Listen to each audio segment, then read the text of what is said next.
Ce sont deux courts romans avec comme personnage central chacun une dame. J'ai déjà fait plusieurs courts romans un peu dans cet esprit-là pour moi, c'est-à-dire oui, un personnage féminin au centre. Voilà. Ce sont des romans, des histoires complètement inventées. Il n'y a rien de vécu, rien de réel, il n'y a pas de personne qui serait modèle de ces personnages. Je tiens beaucoup à ça. Voilà, donc il leur arrive des choses étranges que j'ai tenté d'imaginer. Et le premier de ces deux romans s'intitule Valentine expliquée. Et Valentine est une jeune femme qui travaille dans un laboratoire de biologie, je ne sais pas trop. Et alors quand j'écris des romans comme ça, j'ai un point de départ, j'ai une sorte de défi imaginaire. Alors le défi là, c'était de dire, voilà, on est dans une situation où une femme, on dit à une femme qu'elle a bien de la chance, elle, de ne pas avoir besoin de la psychanalyse, et ça la vexe. On peut la comprendre. Alors elle décide d'entrer de faire une tentative dans la psychanalyse. Elle rencontre 3 psychanalystes différents, soi-disant pour faire son choix, parce que tout le monde lui dit, il faut choisir, ne te précipite pas. Hein, on nous a tous dit ça un jour ou l'autre, peut-être. Donc elle essaye les 3, et puis finalement elle les garde les 3. Voilà. Ça c'était mon point de départ. Quelqu'un qui est analysante, une femme qui est analysante, mais qui a 3 analystes en parallèle. Après il faut se débrouiller avec... Mais encore une fois, c'est tout à fait inventé. Je ne connais personne qui a été dans cette situation. Je n'ai pas été dans cette situation. Donc il faut que le roman se débrouille avec cette invention. Ce n'est pas intime, ça ne m'est pas arrivé. Moi, je n'ai pas de biographie à raconter, intéressante à raconter, donc je prends une autre voie. J'essaie d'inventer. Il y a donc ce personnage féminin qui est central, et puis autour, il y a des électrons autour qui tournent, hein, autour de cet atome-là. Il y a par exemple un collègue de travail, il y a le chef du bureau, il y a l'épouse du chef du bureau. Et les événements qui se passent au travail ont forcément des répercussions dans le discours du personnage, de la personnage, quand elle s'adresse à ces 3 psychanalystes. Alors finalement, elle est un peu tentée à raconter des choses différentes, elle n'est pas forcément sincère et authentique à chaque fois. Parfois, elle se mélange un peu les crayons au bout d'un moment. Donc elle est obligée, dans un calepin, de noter ce qu'elle a dit à tel ou tel de ses analystes. Sa vie est compliquée. Ce personnage a on peut dire quelques difficultés avec la relation amoureuse, avec la relation sexuelle. Le roman est, comme ce que je fais en général, est assez sexué. C'est-à-dire, je me suis rendu compte au bout d'un moment qu'il y avait toujours un moment où quelque chose se passait, où l'acte sexuel était écrit, il fallait l'écrire. C'était important pour moi. C'est important pour moi de l'écrire, de pas le laisser non traité. Voilà. Alors il y a quelques scènes que je ne peux pas dévoiler comme ça devant une caméra. C'est pas possible. Il y a forcément dans un... Quand je dis Valentine expliquée, je n'explique pas grand-chose, honnêtement. Le roman n'explique pas grand-chose. Peut-être qu'il installe plutôt des énigmes. Mais dans les énigmes, alors, il peut y avoir des rêves, des rêveries, des choses comme ça, des rêveries autour des mots, parce que quand on est en psychanalyse et quand on est triplement en psychanalyse, évidemment les mots vous tournent dans la tête. Et par exemple, il y a un mot qui est un peu central, qui est le mot tirelire. La tirelire, c'est un mot de la langue tout à fait extraordinaire, la tirelire. Et voilà, dans la fente, les économies, mais aussi vous savez, quand le maçon se penche et que se penche en avant et qu'on le voit de dos, il y a l'arrêt des fesses qui apparaît, et ça s'appelle la tirelire. Alors ça, voilà, il faut que ça intervienne dans le roman, c'est important. Madame Greuze, eh bien, c'est une dame qui est l'épouse de Monsieur Greuze, et qui vit dans un pavillon, c'est plutôt un pavillon de banlieue, dans une petite ville de banlieue. Et en face de ce pavillon de banlieue, qu'est-ce qu'il y a? Il y a un autre pavillon de banlieue. Et dans cet autre pavillon de banlieue, il y a une dame qui est la narratrice et qui observe sa voisine un petit peu, qui observe Madame Greuze. Et alors là, mon point de départ, c'était un proverbe portugais. Un proverbe portugais qui dit « Une femme de ménage n'a pas de femme de ménage ». Un très beau proverbe que je trouve vraiment magnifique. Alors c'était mon idée de départ. Que serait une femme de ménage qui aurait une femme de ménage? Vous voyez, donc je n'ai rencontré personne dans ce cas de figure, mais il a fallu l'inventer. Voilà. Madame Greuze qui veut embaucher une femme de ménage, cherche ce qu'elle appelle la perle, la meilleure femme de ménage imaginable au monde. Et elle a du mal à trouver. Donc la voisine qui est en face et qui est la narratrice observe tous les 2 jours, elle voit arriver une nouvelle femme de ménage. C'était très étrange, plutôt pas tous les 2 jours, chaque semaine. Et puis finalement, il y en a une qui reste beaucoup plus longtemps, alors la voisine va entretenir une relation avec cette perle qui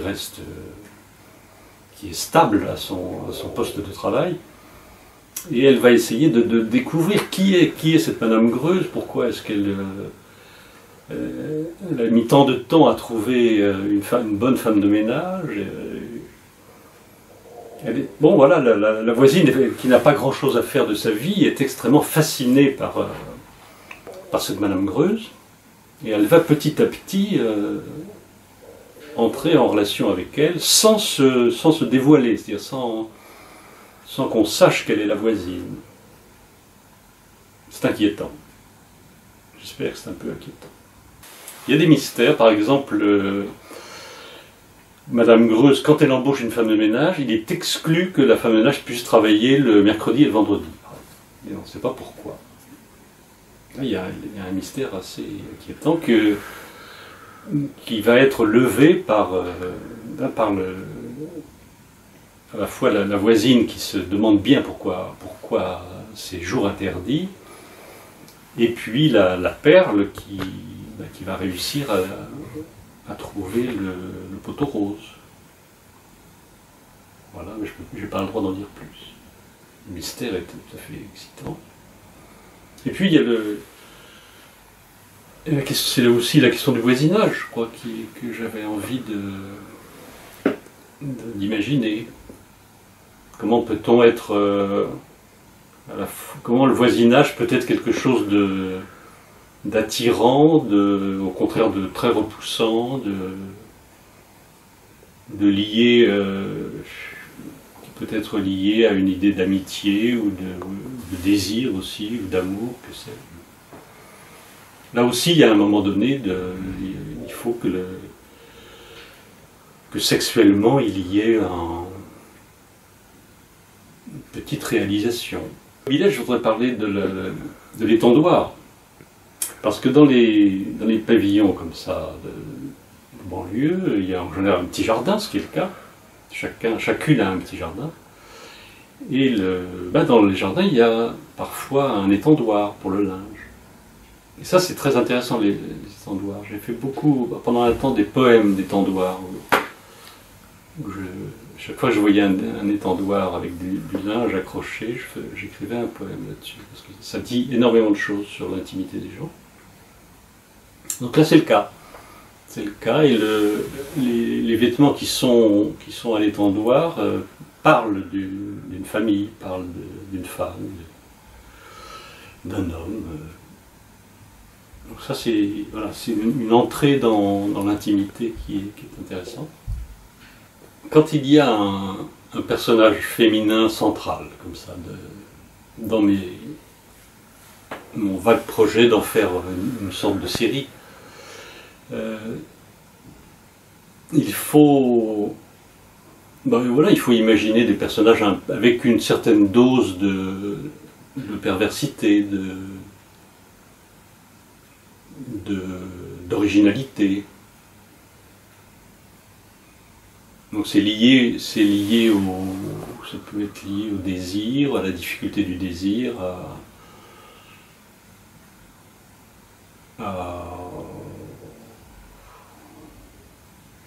voilà, l'imaginaire du désir, du sexe qui est lié à la famille, mais pour lequel la famille n'est pas forcément la seule et la meilleure réalisation. Donc voilà, il faut naviguer autour de ça, mais naviguer de façon tout à fait imaginaire. Dans mon esprit, ça reste quotidien possible, c'est-à-dire que c'est pas... Je cherche pas particulièrement le fantastique ou l'invraisemblable. Il faut qu'il y ait installé une certaine tension, mais on n'est pas loin finalement du fait divers. Ce qu'on appelle le fait divers, c'est quand même un moment donné où quelque chose qui était dans une situation qui était à peu près normale, tout d'un coup bascule dans le crime, ce qui n'est pas forcément le cas là, mais dans quelque chose qui sort de là. Alors ça, il faut dans ce type de court roman, j'ai envie de le faire planer, ce danger. Il n'est pas forcément réalisé complètement, mais c'est pas non plus des drames très sanglants. Il y a des événements, mais enfin, c'est pas. Je ne cherche pas le drame comme dans un film coréen ou un film japonais, avec beaucoup de sang. Non, c'est pas trop ça qui m'attire. Quand je dis que je pars d'une idée simple, un peu originale comme ça, une femme à 3 psychanalystes, une autre est femme de ménage, mais une femme de ménage. Quand je pars d'un point de départ comme ça, c'est comme un axiome en mathématiques, c'est-à-dire qu'on choisit un point de départ arbitraire, mais après il faut y raconter et enregistrer tout ce qui en découle. Et alors là, il faut essayer de ne pas se tromper, c'est-à-dire que forcément la lectrice ou le lecteur va elle-même ou lui-même, au cours de sa lecture, commencer à faire les hypothèses. Donc ça, il faut essayer d'imaginer les hypothèses que le lecteur peut faire pour soit aller dans ce sens-là, soit prendre une autre direction. Et en tout cas, il faut essayer de ne pas rater une idée géniale qu'aurait le lecteur et que vous ne traiteriez pas. Essayez de ne pas le rater, ça. Ça, c'est là où c'est assez délicat et assez passionnant à faire. J'aime beaucoup ça. J'appelle ça court roman parce que maintenant je n'utilise pas le mot nouvelle. Pour moi, bon, la nouvelle appartient globalement à l'art romanesque, pour moi. Je dirais qu'une nouvelle, c'est un fragment d'un roman possible, qu'un roman est un développement d'une nouvelle possible. Voilà. Donc, pour moi, c'est pas très différent. Cela dit, alors, écrire un gros roman, ce qui m'est arrivé, et écrire un court roman, c'est assez différent. Oui, ça c'est vrai.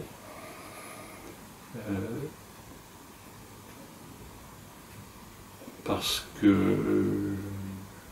pour moi, en tout cas dans les longs romans que j'ai composés, c'est toujours très kaléidoscope, c'est-à-dire c'est toujours très... Il y a plusieurs histoires qui s'entremêlent, il y a plusieurs angles de vue. C'est ça qui me guide quand je travaille sur un gros roman. Tandis que dans un court roman, il y a quelque chose de plus direct. Voilà. Et de plus monophonique. Un gros roman, ce serait du côté de la polyphonie.